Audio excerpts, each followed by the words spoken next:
The following program was provided by an independent producer solely responsible for its content. The opinions expressed do not necessarily represent the views of this station, its staff, board of directors, or underwriters. Hello, I'm Carl Seidel, host of The People's View. The show is sponsored by the Nashua City Republican Committee, and if you like to attend our meetings, they're the second Thursday of every month at 6:30 at the Crown Plaza.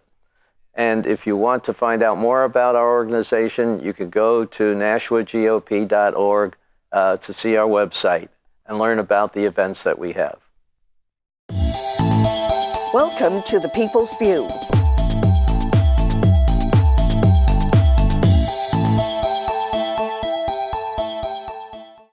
Hello, and help me welcome Iang Jeon, a candidate for Alderman in Ward 9. Welcome. Thank you, Carl. It's People's View. It's great to be here. And tell the people a little bit about yourself and why you're running for this aldermanic position that some people think isn't a very rewarding activity, but it's a necessary one. Well, absolutely. I think it's a matter of civic responsibility, and I feel a particular responsibility to that because I'm an immigrant to this country. I was born in Korea, and I feel like I'm living the American dream. So for me, it's an opportunity to give back and do some community service. Well, what in particular made you go to the aldermanic job other than some other one, like running for the state legislature? Well, I think there are some significant issues that need to be dealt with at the local level. And I've done some analysis. I served in Lexington, Massachusetts town meeting for 12 years, and I got very familiar with reading budgets and taking a look at how things were relating to the overall economy. And I was very concerned because I have a financial services background. I spent over 30 years in the financial services industry and in high tech, and I've had a variety of management jobs with managing budgets and staff. So I've got a lot of business experience as well as financial analysis experience. And I think it's very important to take a look at the numbers. And if you take a look at what's going on in Nashua, well, there's two things.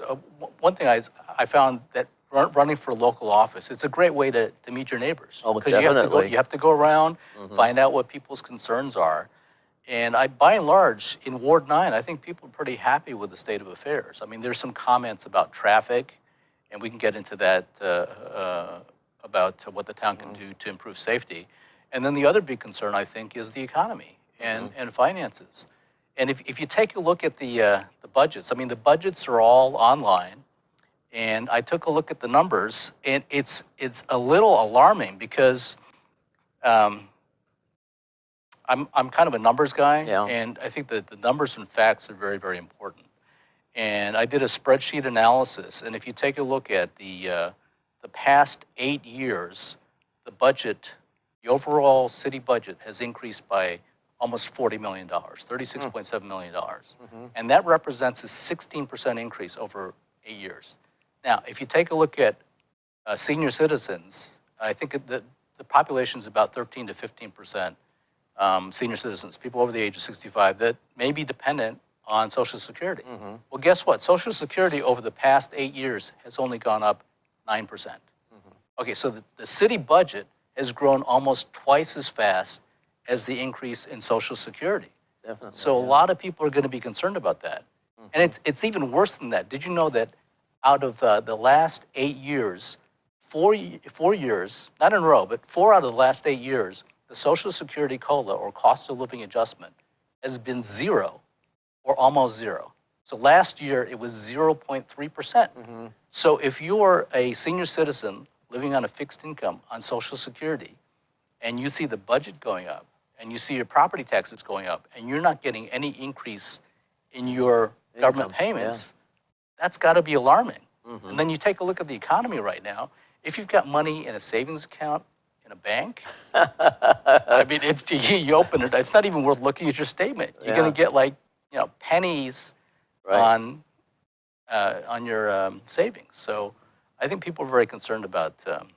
And we just got our tax bills, or estimates, I should say, 2.8% raise for this coming year. Right, so I just gave you the top line budget numbers. So if you dive down a little further and you take a look at the tax increases, it's an even worse story. So over the last 8 years, the property taxes have gone up by 43%. Okay, that's a huge number, right? It is.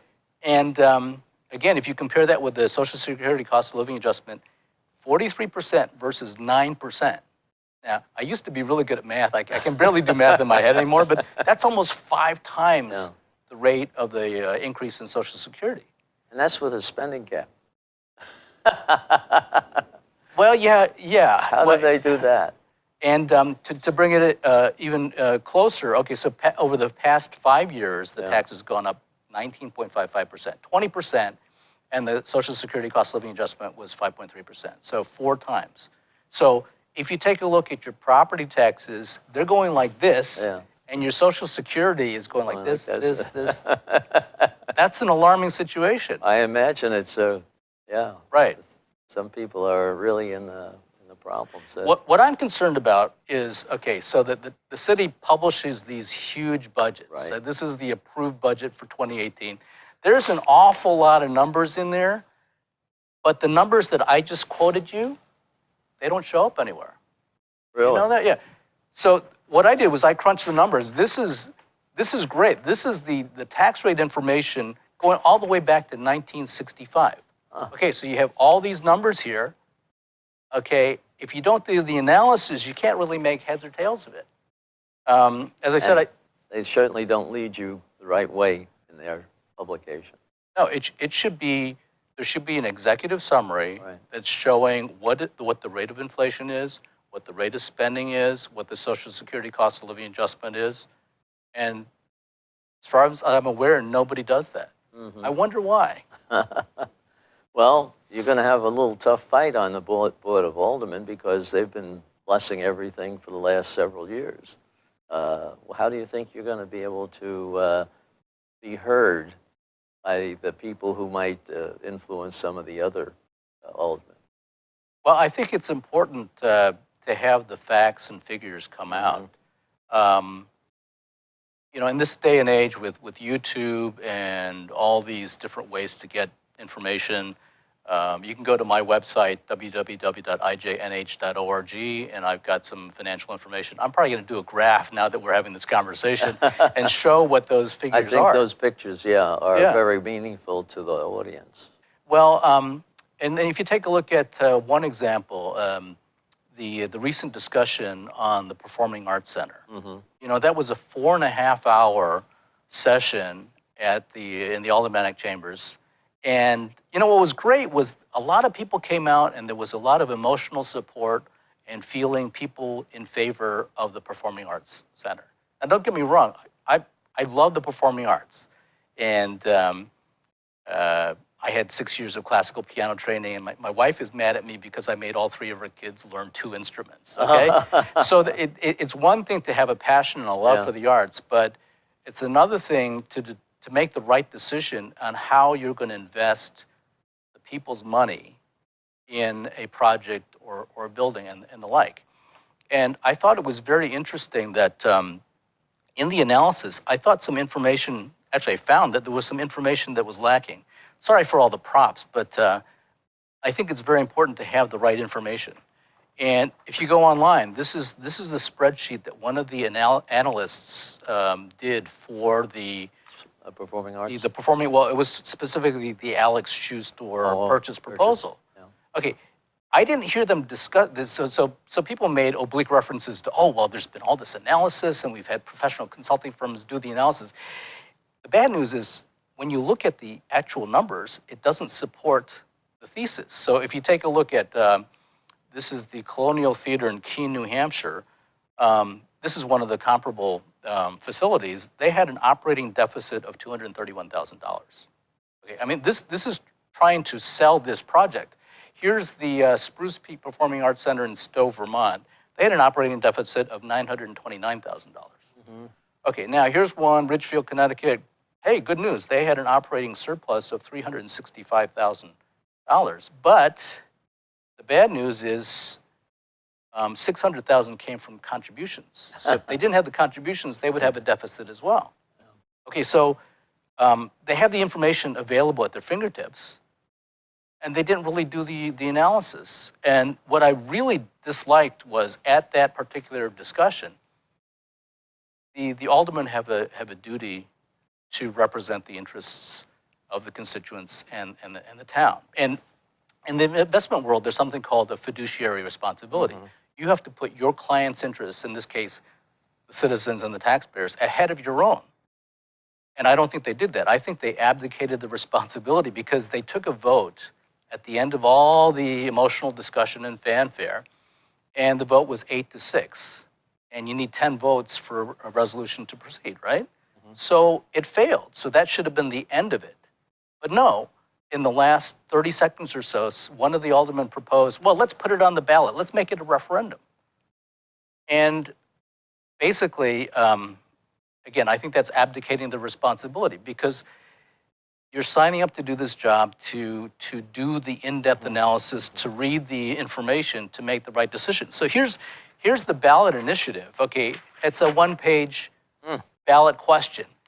And there's no way you can have all the information on it for a $15.5 million bond. Now, there's a nice little proviso here that says the mayor has determined that private funds totaling at least $4 million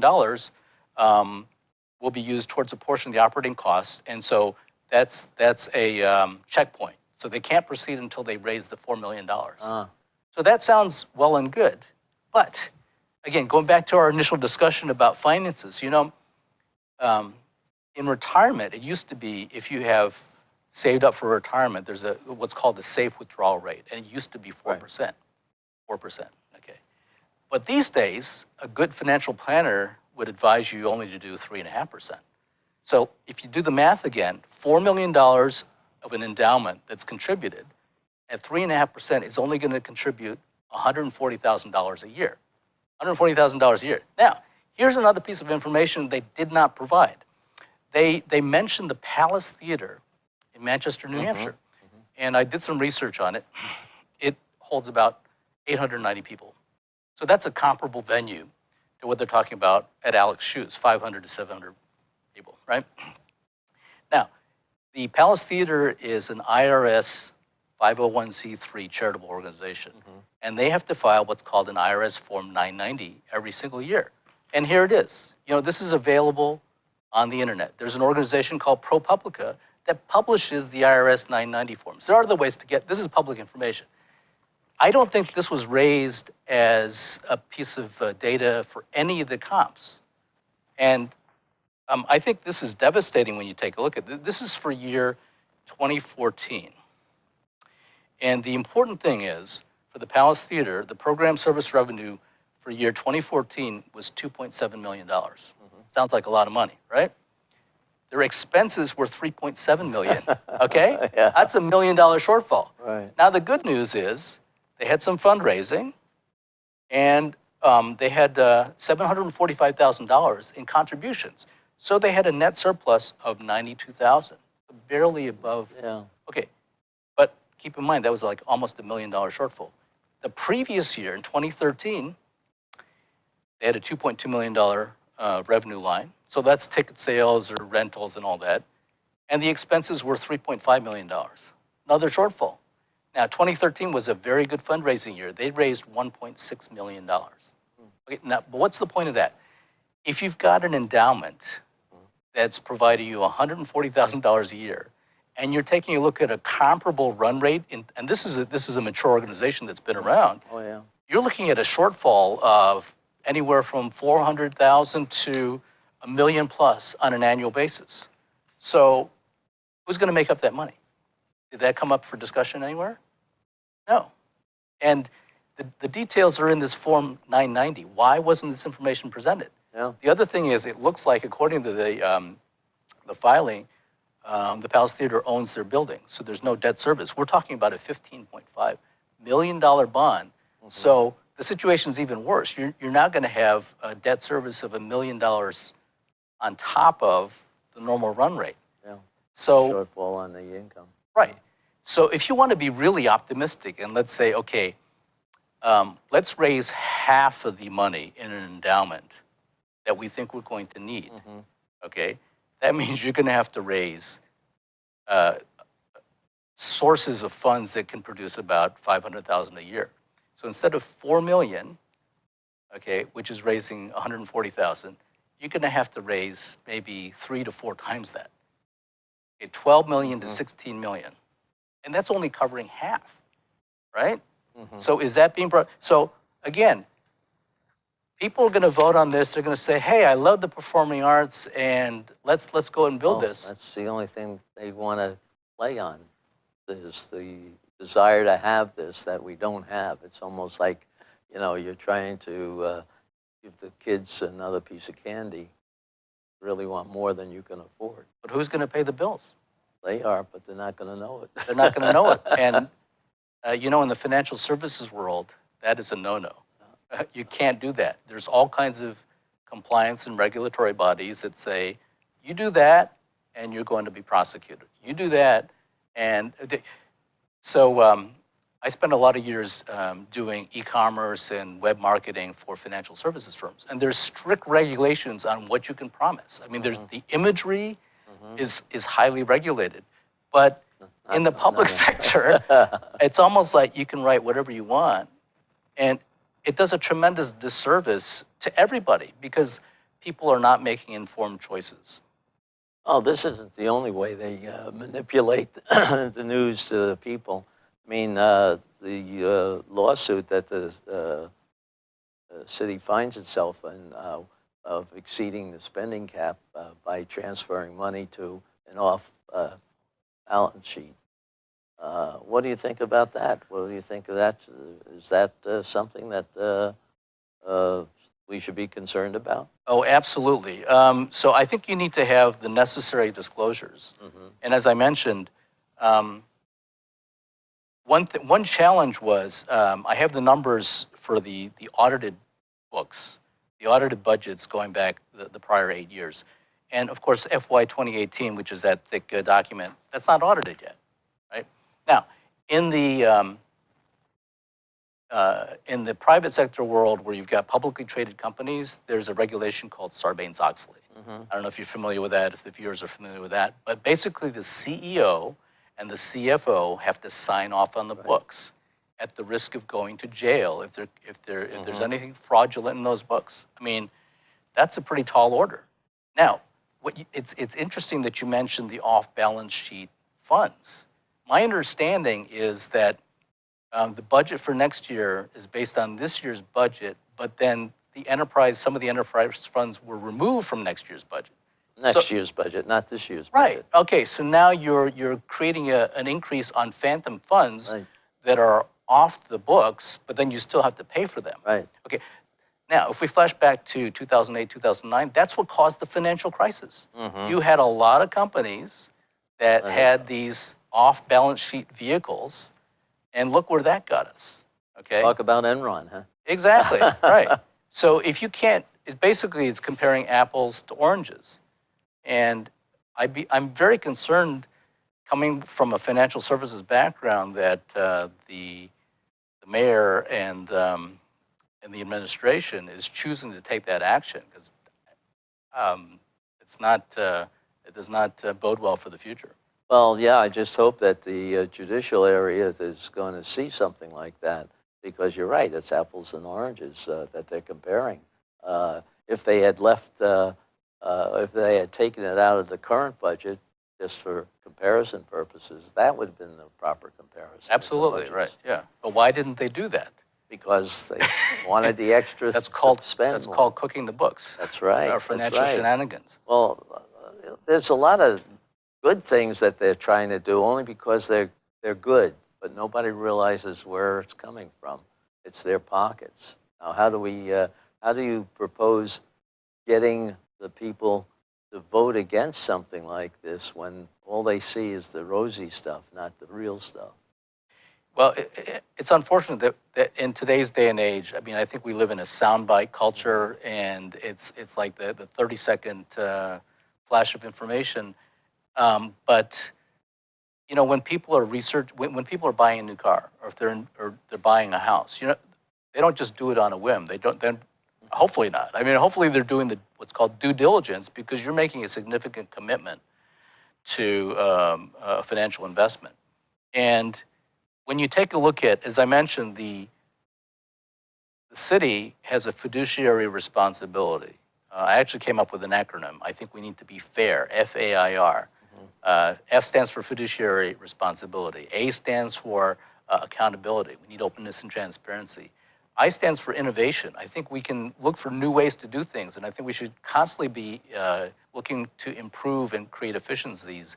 And the R stands for respect, because I think we need to have civil discussions where people aren't accusing each other of bad motives. I think we need to stick to the facts. I think we need to get the information out on the table and have a fully informed discussion. And I don't see that happening. But I think that there should be more information that's presented. Well, you're going to have to find some friends on the board of aldermen that will go and support you too. Just need 8 of them, right? Absolutely, yeah. But maybe we can have some friends run out in some of the other areas too. But let's, for a few minutes we have left, talk about other areas. So the budget is, of course, the most popular. Right, but, yeah. Roads, education, and all those other elements of running a city. Where do you think we have to improve our ability to handle it? Well, as I said, as I was wandering around the neighborhood trying to canvass and getting votes, I was talking to various neighbors. And one thing, especially in Ward 9, that people were talking about were the speed limits. It's a very residential area. Right. And there are certain spots where, I remember, I think it's Mid-Dunstable Road turning into Ridge Road. And there's a sharp corner, and people just come barreling around that corner. Really? And there's a posted speed limit sign. And I think what we can do is, you know those automated signs that they have by the schools? That measure your speed? That measure your speed. So if you see the sign that says it's 35 miles an hour and you see a blinking light saying you're going 45, guess what? You're probably going to slow down. And I think that's a much better approach than having a policeman hiding behind some bushes, right? Because why not automate it and then encourage people to do the right thing? So there's that area, and I'm sure in other wards across the city, it's a similar situation. I was talking to somebody on East Dunstable Road, and there again, there's another curve, and she said she saw somebody come barreling around that curve, and they ran into a car in a driveway. So you think about it. So I think that would be a fairly small investment that would greatly improve the safety and comfort of folks in the various neighborhoods. So I think the great thing about technology is things are getting better and cheaper, and I think if we look for ways to harness technology to improve the safety and lives of everyone, that's something that would be a huge win without a tremendous investment. And you just think, I mean, if there's an accident, or heaven forbid, there's a loss of life, I mean, and if there's some basic measures that we can put into place, why not? Well, what do you think about some of the effort that's being put in to attract visitors just to downtown area, like the Riverwalk and things like that? I think that's a great idea. I'm all for ideas that would turn Nashua into more of a destination. I think we should encourage people to come to Nashua, and especially businesses. I'm not sure what we can do at the local level. I understand there's a statewide business tax, which unfortunately someone's telling me that it taxes payrolls. So then the problem is, if you're a startup, guess what? You've got no revenue. You're just getting started, but you have a payroll, and now you have to pay a tax on top of that. So that discourages small businesses and startups from getting going. Now, and I understand at the statewide level that it may be difficult to just change that. But if they are changing. They are changing. Okay, that's great. It's cut back fractions, but it's over the next couple of years, each year a little bit more. Okay, so they're going to eliminate that, or they're going to reduce that? No, it's going to reduce it, and they also set the minimum a little bit higher. Okay. So that, the first, whatever it is you don't pay a tax on. That's great. But here's where I think innovation plays into it. So, I have a science and engineering background, and what you do is you take a look at empirical data. So you try an experiment. So if people are reluctant, they're saying, "Oh, well, we're going to lose all this money." Why not try some experiments? Why not have a I know there are some communities that have experimented with free enterprise zones where they eliminate taxes in a particular area.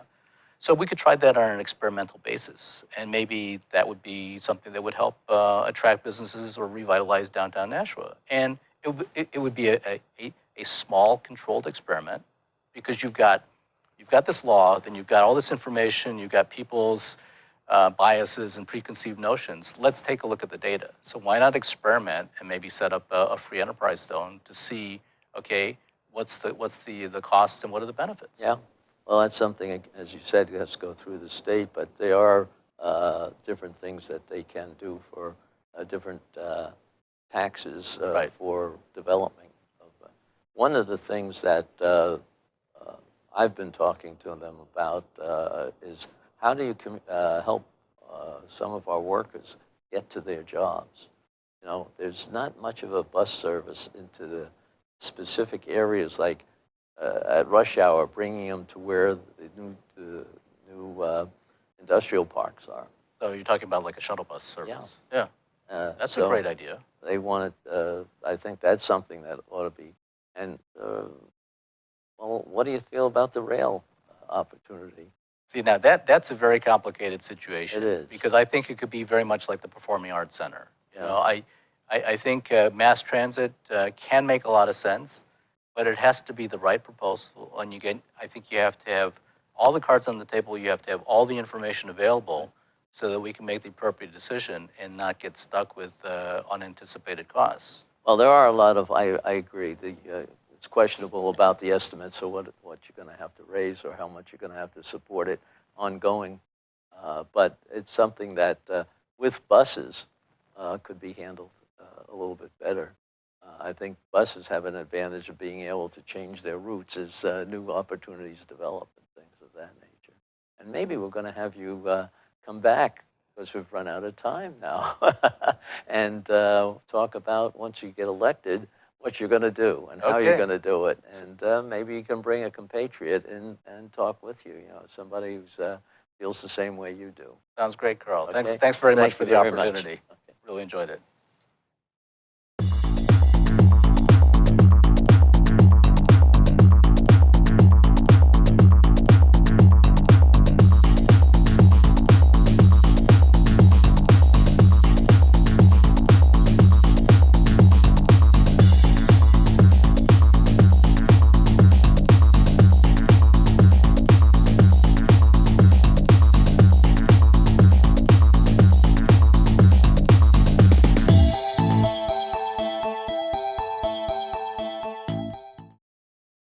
The preceding program was provided by an independent producer solely responsible for its content. The opinions expressed do not necessarily represent the views of this station, its staff, board of directors, or underwriters.